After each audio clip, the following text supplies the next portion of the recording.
श्री शिवाय नमस्तुभ्याम। हर हर महादेव, जय महाकाल। कैसे हैं आप सभी लोग? देखिए, आप सभी को पता है कल है आमल की एकादशी का दिन और इस एकादशी के दिन बन रहा है पुष्य नक्षत्र का महासंयोग। मात्र एक घी का दीपक आपको चुपचाप 12 बजे से पहले लगा देना है। पूज्य गुरुजी ने कहा है कि इतना धन आएगा आप संभाल नहीं पाओगे। मात्र एक टुकड़ा उठा करके अपनी तिजोरी में रख लेना। जिस कामना से करोगे आपकी वो कामना पूरी जरूर होगी। पूज्य गुरुजी की कथा से सुनकर के और समझ करके पूरे उपाय को बड़े ही विस्तार से बताऊंगा, परंतु उससे पहले आप सबसे एक छोटी सी प्रार्थना कि जो लोग पहली बार आए हैं चैनल को सब्सक्राइब जरूर कीजिएगा और वीडियो को लाइक करके देवादिदेव महादेव जी का कोई सा भी प्यारा नाम कमेंट बॉक्स में लिखना मत भूलिएगा। आप सभी को पता है कि आमल की एकादशी का दिन कितना बड़ा दिन होता है। जितने भी महापुराण हैं, चाहे शिव महापुराण, लिंग पुराण, ब्रह्म वैवर्त पुराण, विष्णु पुराण, अग्नि पुराण, सभी पुराणों में इतना कहा गया है कि इस दिन किया गया दान पुण्य सत्कर्म का जो फल होता है ना, वो इंसान को जीते जी प्राप्त हो जाता है, उसी समय प्राप्त हो जाता है। आप साल भर चाहे कितना भी दान सत्कर्म करें, उसका फल आपको अगले जन्म में मिलेगा, लेकिन इस दिन किया गया फल आपको उसी दिन प्राप्त होगा, जीते जी प्राप्त हो जाएगा। इतना अद्भुत और अचूक दिन है ये। इस पूरे वीडियो के अंदर हम लोग 3 महा उपायों के बारे में बात करेंगे जो कि आपको आमल की एकादशी के दिन करने होते हैं, और 2 ऐसे उपाय जो आप किसी भी एकादशी के दिन कर सकते हैं। आपकी जीवन की समस्त समस्याएं खत्म हो जाएगी। तो ध्यान से सुनते चले जाना, समझने की कोशिश करना। सबसे पहले बात करते हैं पहले वाले उपाय की। देखिए, पहला वाला जो उपाय होगा वो आपको घी का दीपक जो कि 12 बजे से पहले लगाना है।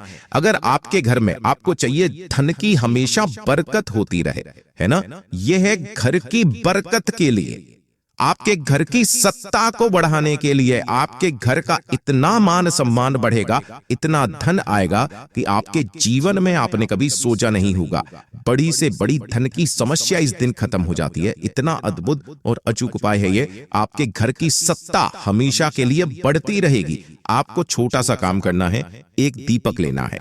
इस दीपक को किस तरीके से बनाना है? आपको गोल बाती लगानी है और इसके अंदर भरना है आपको गाय का घी। गलती से भी भैंस का घी काम में मत लेना, केवल गाय का घी। चाहो थोड़ा सा लेना, लेकिन गाय का घी ही लेना, ठीक है। और इसी के साथ में आपको थोड़ा सा अनाज, यानी कि आसन के तौर पर जो भी आप अनाज लेना चाहो, थोड़े से गेहूं के दाने, चावल के दाने, हरे मूंग के दाने, कुछ भी आपको थोड़े से चुटकी भर अनाज ले लेना है, ठीक है ना। और आपकी जो पूजा की थाली है, जैसे कि आप पूजा करते हो ना, पूजा थाली में रोली, चंदन, कुमकुम, धूप, दीप जो भी है वो आपको ले लेना है, ठीक है ना। और एक दीपक ये वाला जरूर लेना। इनको लेकर के आंवल की एकादशी के दिन, अगर आपके घर में भी कहीं पर आंवले का पेड़ है या पौधा भी है, तो आप वहां पर भी इस उपाय को कर सकते हैं। आंवले के पेड़ के नीचे चले जाना। किस समय पर जाना है ये चीज ध्यान दीजिएगा। पूज्य गुरुजी ने कहा है कि इस वाले उपाय को आमल की एकादशी के दिन जो दोपहर के 12 बजते हैं, है ना, दोपहर 12 बजे से पहले आपको ये वाला उपाय करना है। और अगर आप दोपहर 12 बजे से पहले नहीं कर पाए, भूलवश भी भूल गए, तो फिर आपको ये वाला जो उपाय है रात्रि को करना है, यानी कि 6:30 बजे के बाद, शाम के 6:30 बजे के बाद करना है। सबसे उत्तम समय है सुबह 12 बजे से पहले। जिस आंवले के पेड़ के नीचे जाएंगे, आपको सबसे पहले एक दीपक यहां पर प्रज्वलित कर देना है, थोड़ा सा आसन बिछा करके हरिहर महादेव जी के नाम से। उसके पश्चात जो आप पूजा की थाली लेकर के आए हो, इस वृक्ष की आपको जैसे पूजा करनी है, जो धूप दीप चंदन चढ़ाना है, मिठाई चढ़ानी है, भोग चढ़ाना है, वो सब कुछ जैसे आप नॉर्मली पूजा करते हो बिल्कुल वैसे ही पूजा कर लेनी है। अब उपाय करने का समय, जब आप पूजा करके उठोगे तो उठने के बाद इस पेड़ की जो छाल होती है, ये वाली जो छाल यहां पर लगी हुई है, इस तरीके से आपको ये थोड़ी सी छाल खुरचनी है। लेकिन खुरचने का नियम पूज्य गुरुजी ने कहा कि आप जब भी इसे खुरचोगे तो आपको अपने हाथ की, दाहिने हाथ की केवल 2 उंगलियों का इस्तेमाल करना है। पहला, एक तो ये अंगूठा और दूसरी छोटी वाली उंगली।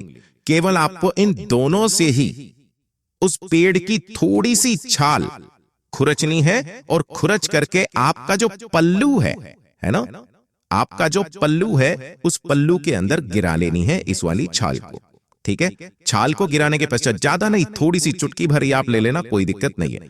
जैसे ही आप छाल को अपने पल्लू में गिरा लो, इस पल्लू को आपको अपने ऊपर अपनी तरफ गिराना है। ये चीज ध्यान रखना, ऐसे छिटकना नहीं है, अपनी तरफ गिरा करके उसे पल्लू में रख लेना, ठीक है। और इसे लेकर के अपने घर पर आ जाना। घर पर लाने के पश्चात आपको इस पेड़ की छाल को लेना है और एक लेनी है आपको हल्दी की गांठ, हल्दी की गांठ और उस पेड़ की छाल, इन दोनों को आपको एक लाल कपड़े के अंदर गिठान बांध करके रख देना है और इसे ले जाकर के रख देना आपके घर में जहां पर भी आप धन रखते हो, धन रखने का स्थान हो, दुकान के लिए कर रहे हो अपने गल्ले में, उस जगह पर जाकर के आमल की एकादशी के दिन ही इसे रख दीजिएगा। आपके घर में इतना धन आएगा महाराज कि आप संभाल नहीं पाएंगे। पूज्य गुरु जी का बहुत ही अद्भुत और अचूक उपाय है, जरूर कीजिएगा। अब बात कर लेते हैं दूसरे वाले उपाय की। ये जो दूसरा वाला उपाय है कि अगर आपके परिवार में कोई भी व्यक्ति ऐसा है जिसे निमोनिया की बीमारी है, ध्यान से सुनते चले जाना, निमोनिया की बीमारी है या श्वास संबंधित बीमारी है या दमे की बीमारी है ना, इस तरीके की अगर कोई श्वास बीमारी, दमे की बीमारी है, चलने में हांफ जाता है ना, हांफ जाता है, थक जाते हैं, चलते चलते हांफनी खुलने लग जाती है, तो एक छोटा सा उपाय, आमल की एकादशी के दिन आपको एक स्टील के लोटे में गाय का दूध, ध्यान रखना, गाय का कच्चा दूध स्टील के लोटे में भरकर लेकर के और किसी भी आंवले के पेड़ के नीचे समर्पित कर देना। ओम नमः शिवाय, श्री शिवाय नमस्तुभ्यम पंचाक्षरी मंत्र या षडाक्षरी मंत्र का स्मरण करते हुए हरि हर महादेव के नाम से अपना नाम और गोत्र बोल करके कामना करके कि मेरे ये जो समस्या है ये खत्म हो जाए, आपकी सारी समस्या है। ये वाला उपाय सिर्फ और सिर्फ निमोनिया, श्वास संबंधित, दमा संबंधित या फिर चलने में हांफनी फूल जाती है, उन लोगों के लिए ही पॉसिबल है, ठीक है। तो अगर आपके भी परिवार में कोई व्यक्ति ऐसा है, वो भी आमल की एकादशी के दिन इस उपाय को कर सकते हैं। बात कर लेते हैं तीसरे वाले उपाय की। तीसरा वाला जो उपाय होगा ना, ये होता है आपकी बड़ी से बड़ी मनोकामना पूर्ति के लिए, जो कि सिर्फ और सिर्फ आमल की एकादशी के दिन किया जाता है। ध्यान से सुनिएगा कि अगर आपकी कोई मनोकामना पूरी नहीं हो रही है, हृदय की बात अधूरी है, काफी समय से उपाय कर रहे हो, व्रत कर रहे हो, कुछ नहीं हो रहा है, तो आप जैसे यथावत मंदिर जाते हो, पूजा अर्चना करते हो ना, तो आप किसी भी मंदिर में चले जाना जहां पर भी भगवान श्री हरि नारायण विष्णु जी का स्वरूप का मंदिर हो, जो भोग चढ़ाना है वो भोग चढ़ाना, लेकिन अपनी कामना कह करके एक बार वहां बैठ करके आसन लगा करके श्री कनक धारा स्रोत का पूरा पाठ करके आ जाना। थोड़ा सा समय जरूर लगेगा, पाठ करने के पश्चात ढोक दे करके अपनी कामना कह करके आ जाना। 21 दिन तब होते हैं जब आपकी वो कामना पूरी हो जाती है। पूज्य गुरु जी का बहुत ही अद्भुत और अचूक उपाय है, जरूर कीजिएगा। अब बात कर लेते हैं चौथे वाले उपाय की। चौथा वाला जो उपाय है ना, ये उन लोगों के लिए है कि अगर आपके परिवार में कोई व्यक्ति बहुत ज्यादा बीमार है, बहुत गंभीर बीमारी है, डॉक्टर ने भी मना कर दिया है कि इसका कुछ नहीं हो सकता है, काफी समय से हॉस्पिटल में भर्ती है, छुट्टी नहीं मिल रही है, बहुत बुरी समय चल रहा है, उसके शरीर में बीमारियां खत्म नहीं हो रही है, तो आपको 1 लोटा शुद्ध जल अपने घर का लेना है, ठीक है। और इसी के साथ आपको अगर इस तरीके का आंवला मिल जाए तो बहुत अच्छी बात है, वरना आपको अगर ऐसा आंवला नहीं मिलता है तो आप इस सूखा आंवला जो मार्केट में होता है, इसे आपको ले लेना है, ठीक है। और इसके 1 से 2 टुकड़े आपको इसी वाले कलश के अंदर डाल देना है। इस वाले उपाय का सबसे अच्छा क्रम यह है कि इस वाले उपाय को आप बीमार व्यक्ति के निमित्त उसके परिवार का कोई भी व्यक्ति कर सकता है। दूसरा, अपने घर पर भी इस उपाय को कर सकते हो। इस उपाय को करने का एक खास समय है, जो कि है रात्रि को 9:15 पर। केवल 9:15 पर ही इस उपाय को किया जाता है रात्रि को। अगर आपके घर में शिवलिंग विराजमान है तो वहां चले जाइए, वहां नहीं है तो आपके आसपास जो भी मंदिर है जहां पर शिवलिंग विराजमान है वहां पर चले जाइए। उत्तर दिशा, नॉर्थ डायरेक्शन की तरफ मुंह करके खड़े हो जाना, उस बीमार व्यक्ति का नाम और गोत्र बोलना है ना, और अपनी कामना कह करके कि वो बीमार व्यक्ति सही हो जाए। इस आंवले के जल को शिवलिंग के ठीक ऊपर ओम नमः शिवाय, श्री शिवाय नमस्तुभ्यम पंचाक्षरी मंत्र या षडाक्षरी मंत्र का स्मरण करते हुए रात्रि को 9:15 बजे शिवलिंग के ठीक ऊपर आपको समर्पित कर देना है आमल की एकादशी के दिन।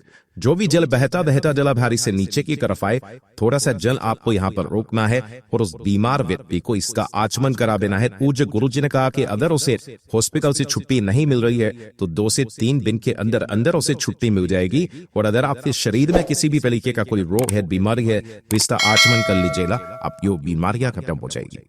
पूज्य गुरु जी का बहुत ही अद्भुत और उपाय है, जरूर कीजिएगा। अब बात कर लेते हैं आज के इस वीडियो के 5वें वाले उपाय। ये वाला जो उपाय है ना, ये होगी आपकी बड़ी से बड़ी कामना पूर्ति के लिए, और ये किसी भी एकादशी के दिन करने वाला सबसे सुंदर और सबसे अद्भुत उपाय है। मेरा सबसे फेवरेट है।